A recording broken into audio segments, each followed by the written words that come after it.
সংস্কার যে কোনো পরিবর্তন এটা জনগণের অংশগ্রহণ করা সম্ভব হওয়া উচিত না। যে কারণে আমরা বারবার করে এসেছি সবার আগে যেটা দরকার সেটা হচ্ছে যে আমরা যে দাবি করেছিলাম যে সরকারকে পদত্যাগ করে ইলেকশন কমিশনকে ভেঙে দিয়ে নতুন করে আবার নির্বাচন ব্যবস্থা করা। তো ইতিমধ্যেই সরকারের পতন হয়েছে,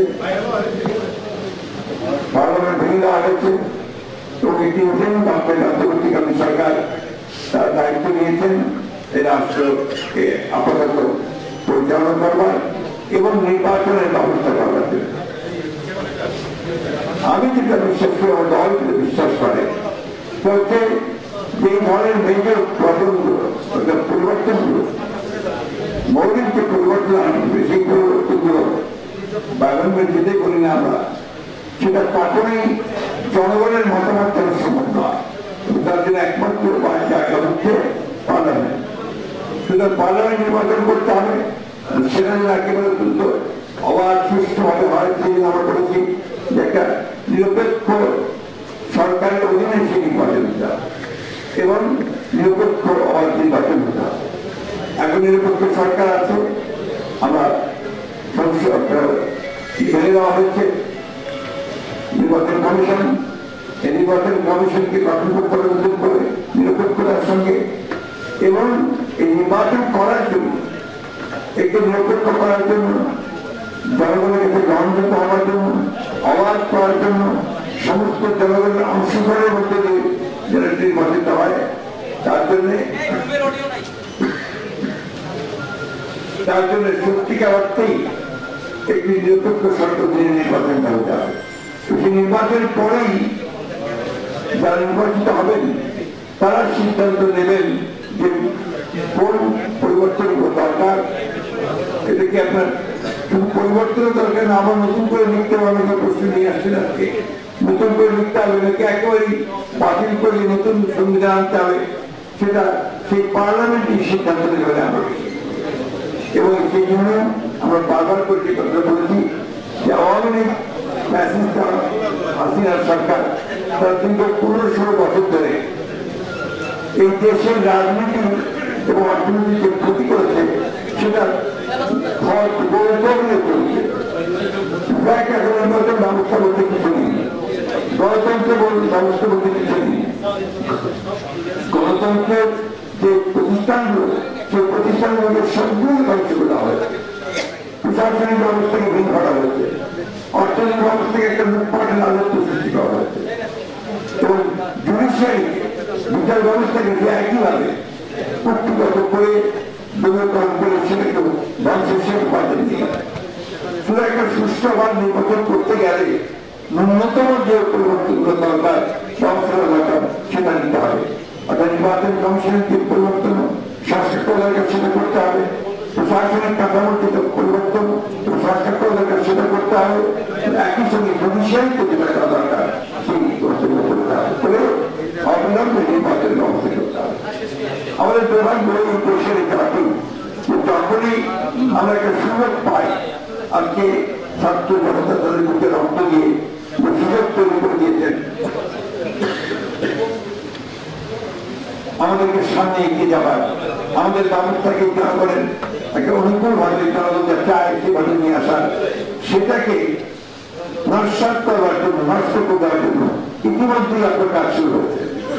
আমি অবাক করে যখন দেখি আমাদের অত্যন্ত শিক্ষিত মানুষেরা সমাজে যাদের অত্যন্ত গুরুত্ব আছে তারা যখন বিভিন্ন রকম কথা বলে অত্যন্ত বিভ্রান্ত হলো।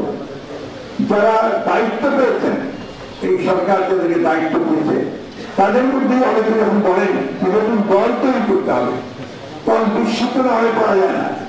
এই একটি আমরা লিখে দিয়েছে উনি এই দায়িত্ব পেলেন কোথায় যে তিনি বলবেন নতুন দল তৈরি করতে হবে, তাহলে আমরা কি করে জনগণ ভাববে যে এরা নিরপেক্ষ কাজ করছে। দ্বিতীয়টা দেখবেন বেশ কিছু সংগঠন বেশ কিছু গোষ্ঠী তারা ইতিমধ্যে কাজ শুরু করেছেন যে এই অন্তর্বর্তীকালীন সরকারকে অনির্দিষ্টকালের জন্য রাখা হবে। তারা একেবারেই পরিবর্তন করে দেবে, সমস্ত সংস্কার তারাই করে দেবে, তাহলে জনগণের তো দরকার নেই। আমি এখন আজকে আমি পত্রিকার নাম বলছি না, একটি পত্রিকায় দিয়েছে একটা জরিপের বাদ দিয়ে, এই জরিপ তারা করেছে, আমি কি করতে পারবো না, নাম হচ্ছে ব্র্যাক ইনস্টিটিউট। আমি জানি না তারা কিভাবে জরিপটা করেছে। তারা বলছে 80% লোক চায় যে যতদিন খুশি এই সরকার থাকুক। এটা আমি জানি না তারা এই কথাগুলো থেকে পেল, কিভাবে পেল। জনগণ এটা কোনোদিনই মেনে নেবে। এই ধরনের কথা, এই ধরনের রিপোর্ট করা থেকে আমার মনে হয় যে ভেবে চিন্তেই করা উচিত, এবং এটা যেন বিভ্রান্তির সৃষ্টি না হয় সে বিষয়টাও আমাদের খেয়াল রাখতে হবে।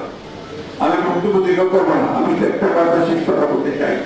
তাতে আজকে অনেক ত্যাগ প্রতীক্ষার পরে আমরা দীর্ঘ 17-18 বছর ধরে আমরা নির্যাতন করেছি। আমাদের গণতন্ত্র আপসের নেতৃত্বে সত্যি বেগম খালেদা জিয়া, তিনি দীর্ঘকাল কারাগারে থেকেছেন 6-7 বছর ধরে, অত্যন্ত অসুস্থ হয়ে পড়েছেন। আমাদের নেতা তারেক রহমান সাহেব নির্বাচিত হয়ে বিদেশে আছেন। আমাদের প্রায় 60 লক্ষ মানুষের বিরুদ্ধে যারা গণতন্ত্রের সম্মান করেছি, লড়াই করেছি, তাদের 60 লক্ষ মানুষের বিরুদ্ধে মিথ্যা মামলা হয়েছে।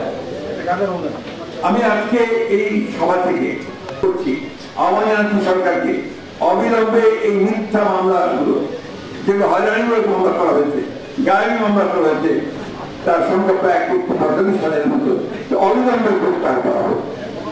আরেকটি দাবি এবং আহ্বান জানাতে চাই যে এই সংগ্রামে স্বৈরাচার বিরোধী এবং ফ্যাসিবাদ বিরোধী সংগ্রামের মধ্যে যারা পঙ্গু হয়েছেন, নিহত হয়েছেন, আহত হয়েছেন, তাদেরকে ক্ষতিপূরণ দেওয়া এবং তাদের পরিবারকে পর্যাপ্ত ক্ষতিপূরণ দেওয়ার ব্যবস্থা করতে হবে। আমরা আশাবাদী বাংলাদেশের মানুষ সবসময় কিন্তু লড়াই করেছে, সংগ্রাম করেছে।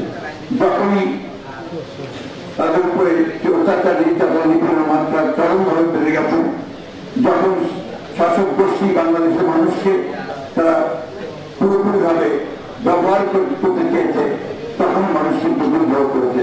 সেই বিদ্রোহের ফলে কিন্তু আমরা আজকে অবস্থাটা পেয়েছি, যে অবস্থাটা আমাদেরকে নতুন সুযোগ সৃষ্টি হয়েছে।